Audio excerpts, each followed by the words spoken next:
up, everybody? Welcome back to another one of my Rouslin's 3-ball. I'm your host for this, hopefully, because it does have my name in it sometimes, Jason Rouslin. And in this short form video, I go over just a quibble.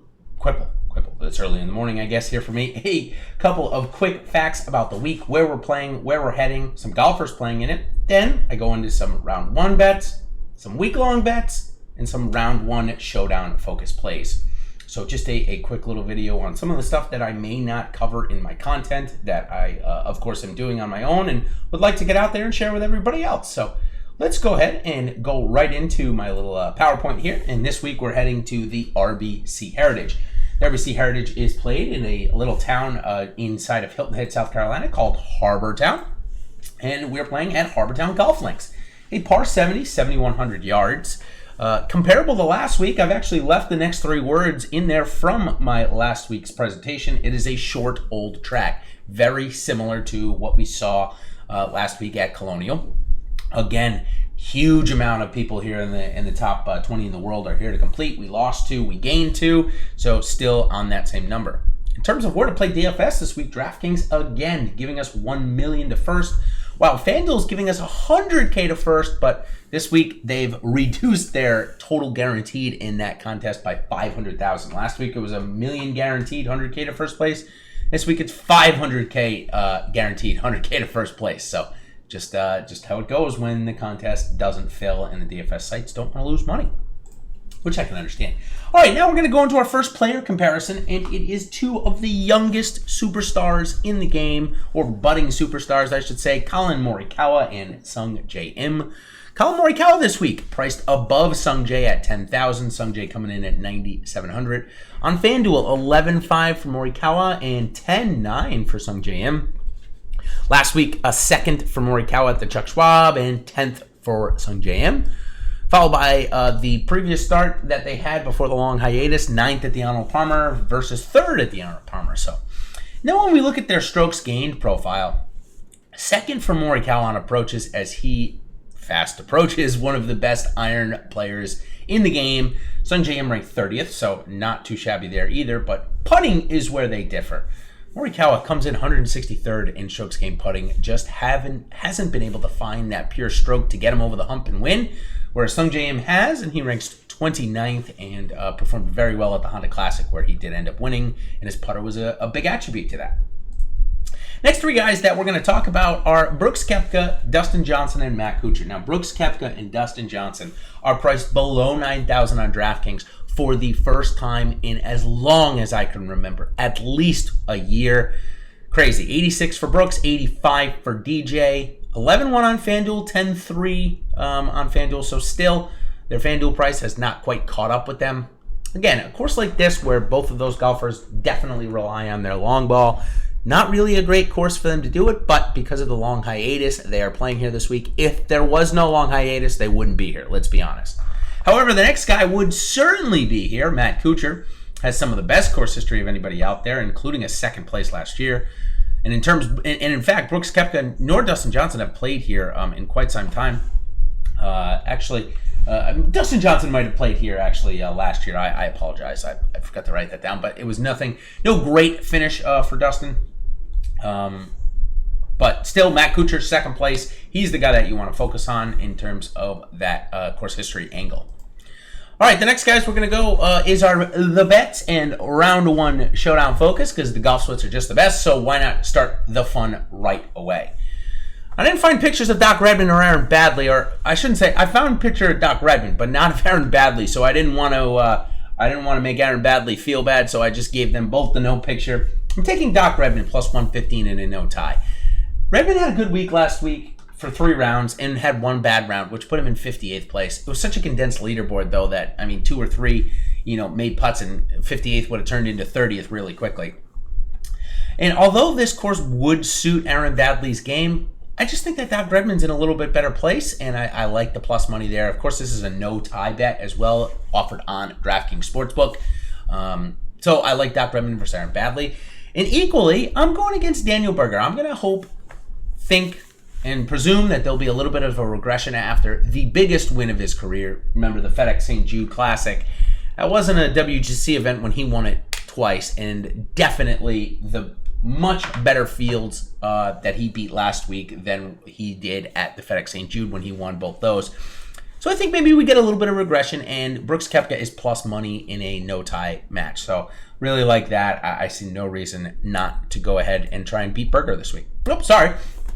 We'll go over round one showdown. Focus on the right-hand side of the screen. Rory McIlroy below Justin Thomas for round one. Yet Rory McIlroy has actually held the first-round lead a couple of times this year. I'm going to go ahead and try and leverage that and go ahead and play Rory in my round one showdown focus lineups at 10-4.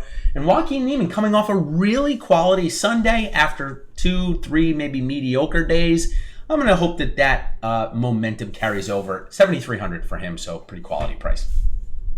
Oh, I forgot to go over my head-to-head results from last week. I got Kevin Tway across the line, plus 110 versus Russell Knox in the first round. I think Tway shot plus 4 and Knox shot plus 6, so neither of them played well.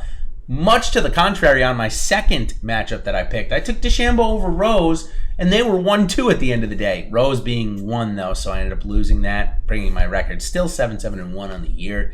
Not great. 2 parlays, though, puts us into the plus side. We go into the 3-ball. Went 0-2 last week as Nate Lashley could not beat Scott Piercy, but did beat CT Pan. And JT Poston had a good first round, but Daniel Berger beat him by 1. He did take care of Ian Poulter, but that's why it's a 3-ball. This week I'm going to look at Siwoo Kim, who was right in the cut line and ended up just falling back on his back nine. Has come in second here before, has been a Pete Dye specialist, so maybe a little bit of momentum for Siwoo Kim. He's going up against Andrew Putnam, who looked gosh awful last week. I mean, nothing going for him. And Luke Donald, who is actually the favorite in this, and that's only because of his superb course history. I'll go ahead and take Siwoo Kim plus 180. Next, it's Sepp Straka plus 190 versus Danny Lee and Christian Benzenhout. Now, don't get me wrong, Christian Benzenhout and Danny Lee were right on the cut line, so it's not like they played bad. But Sepp Straka ended up playing pretty decent. Similar type course, so I'll take Sepp Straka taking the good starts from last week and carrying it over. I'm not as convinced about this one as I am Siwoo Kim. Another one that I saw, Brooks Koepka, if you believe he's going to have a good bounce back week. He's going up against Patrick Reed and Daniel Berger in round one and is plus 200. So if you don't like the Sepp Straka one, I wouldn't mind taking the Brooks Koepka plus 200 in the 3-ball as well. All right, so now we're going to go into the new feature of my contest, the week-long bets. I'm going to give you 3 bets. More than likely, they're going to be long shots. I like looking at long shots. I think that's where the great return is.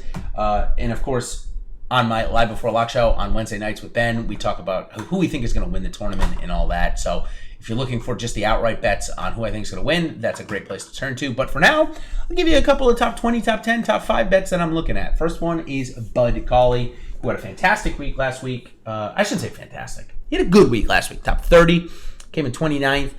Finished Sunday bogey-free, so obviously things seem to be clicking. Just needs to make a few butts. He is a 4-1 on the top 20 on DraftKings, 10-1 on the top 10, 20-1 top 5, and 125-1 to win. 7,200 on DraftKings, 8,800 on FanDuel. Doc Redman, we just talked about him. 6,400 on DraftKings, 7K on FanDuel. He came 58th last week. He's at 10-1 top 20. Hasn't had it in a bunch of starts, so maybe that'll break it. 28-1 on the top 10, 50-1 on the top 5, and 325-1 to win.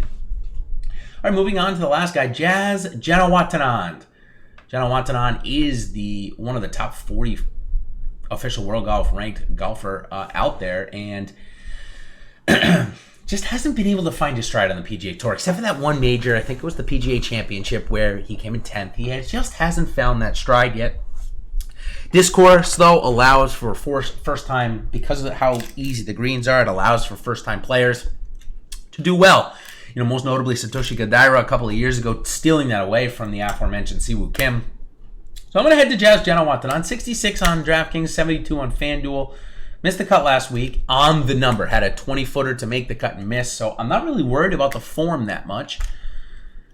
11-1 on the top 20, 33-1 on top 10, 80-1 on the top 5, and 400-1 to win. So that is a good amount of bets and round one showdown focus for you to take a look at this week. Should be another great week. We've got a great field and a really, really good golf course this week. I really enjoy watching it.